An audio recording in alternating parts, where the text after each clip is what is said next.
Continuing the clue in the crumbling wall, we are on chapter 24, Keep's Final Triumph. Nancy darted up the stairway to test the trap door. As she had feared, it was locked. "We're prisoners!" she exclaimed. "Hector Keep or one of his men must have heard us." Lieutenant Masters was even more worried than Nancy, but she said calmly, "I feel sure there's no cause for alarm. Anyone trying to leave the grounds will be captured by police guards, and when we fail to show up, help will come." But will the trap door be noticed by anyone?"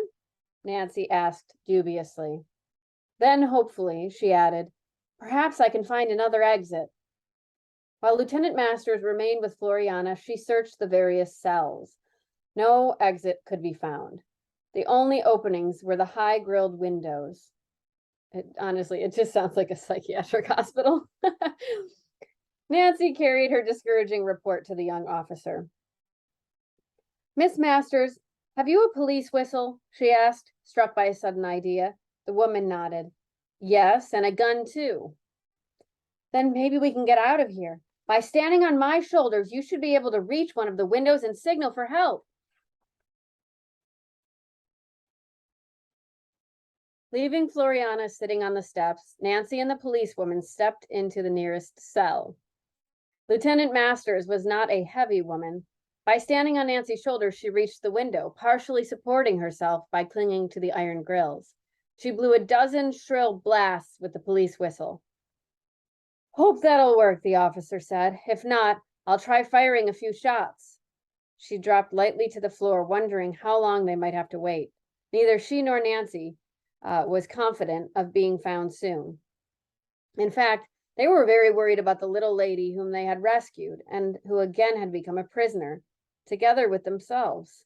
How could she stand the added strain? How long could she stand the added strain? Nancy sat down on the steps beside her to wait. Floriana was far from talkative, but the girl gradually drew her out. One of the first questions Nancy asked her was whether Walter Heath had given her a large pearl. "No, but he was going to. It was being made into a ring when I went away." Nancy next inquired if her fiancé had had a special name for her. "Yes, he called me his little Cinderella," Floriana said, smiling at the recollection. "Once Walt asked me to step into a block of newly made cement with one of my dancing slippers. He said he was going to set it in the garden wall opposite the Poet's Nook. I suppose it was a lover's foolish idea." "That wasn't foolish," Nancy replied. "It was one of the most sensible things Walter Heath ever did. That footprint clue in the crumbling wall will prove your claim to the Heath fortune against an imposter." Oh, brilliant. Suddenly, Nancy felt the woman beside her slump forward. In an instant, the girl had caught her and placed her on the floor. "Floriana has fainted," she called to Lieutenant Masters, who had walked down the corridor. "Please bring your flashlight." Nancy was fearful the attack might be something worse than a faint, for the former dancer's pulse was very weak. When the light was flashed on her face, they saw it was chalk white. "The poor woman," Nancy murmured. "She has been through so much." The policewoman berated herself for having left her first aid kit in the car. She and Nancy worked over the still form, but Floriana did not revive. "We must get out of here," said Nancy. "I'll fire some shots," the lieutenant decided. "Will you stand by the window again, Nancy?" Once more, the officer climbed to the girl's shoulders. At this moment, Floriana groaned. "Wait," cried Nancy. "If she's coming to, the shots will frighten her." The officer agreed and was glad Nancy had stopped her. As the victim on the floor regained consciousness, they could hear sounds of creaking boards at a distance. "Listen," commanded the policewoman. Voices and footsteps could be heard echoing through the old castle. The lieutenant blew her police whistle. "Where are you?" called a voice. The officer shouted that they were below the trap door in the tower. Repeated blasts from the whistle and continuous knocking on the door guided the searchers. In another 5 minutes, the three prisoners were released. "Who is this?" asked one of the policemen, looking at the disabled Floriana. The woman herself replied to his question. When Nancy suggested she ought not expend her strength talking, the woman insisted she felt much better. "Who locked you in there?" the policeman demanded, angrily. "I'm not sure," Nancy answered. "Probably Mr. Hector Keep. He must have escaped." "Oh, no, he didn't," said a voice triumphantly. "We nabbed him climbing over a wall. Also these two birds." 2 more officers appeared. With them, handcuffed, were Cobb and Biggs. Behind the men was Hector Keep. "This is an outrage," the lawyer snapped. "You can't arrest me. I have a perfect right to be on this property. The others are trespassers." Coolly, Nancy presented her evidence against Keep. She accused him of stealing jewelry from the estate, a claim that could be proved by photographs found in Walter Heath's box. "And that is not the worst," she said to him. "You pretended to look for the woman who was to inherit the estate, but you didn't try to find her because you knew she would expose your dishonesty. To protect yourself, you produced an imposter with whom you had made a bargain. When you found out I was on the trail of the real Floriana, you had her spirited away and locked in a dungeon here."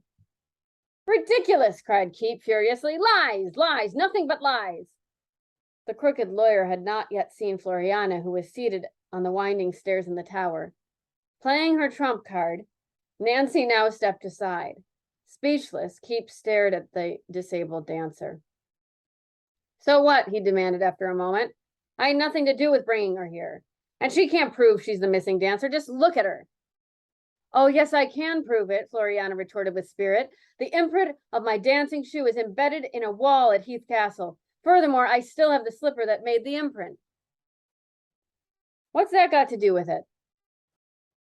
"The real Floriana is at the Riverview Hotel," Keep blustered. "She has a note to prove her identity. A note signed Walt." "Don't you mean half a note?" Nancy inquired significantly. "I have the rest." Cobb and Biggs looked startled. "You?" cried the latter. "Where did you find it?" "At the factory after the explosion." The men hung their heads guiltily, admitting they had been there. Biggs added, "Hooker here found the note in a desk Mr. Keep sold. He tore it in 2 pieces, expecting the old man to cough up more money for the second half." Nancy was startled to hear Cobb addressed as Hooker, though it confirmed what the girl had thought. To her inquiry if he were Jetty's father, the man nodded sullenly that he was. To her inquiry if he were Jetty's father, the man nodded sullenly that he was. "Then that explains why the boy came to Heath Castle," she exclaimed. "He learned about the estate from Joan. You, in turn, heard from your son that Floriana was missing, so you and Biggs got together. Biggs suspected his former employer had hidden some valuable things in the estate walls, and you two convinced Mr. Keep he ought to hire you to look for them. When you men found them, you kept the things for yourselves." "You guessed right, but I don't know how," said Biggs. "I know nothing about any of this," shouted the mortified lawyer. "Mr. Keep, it looks as if the case against you is pretty serious," said Lieutenant Masters.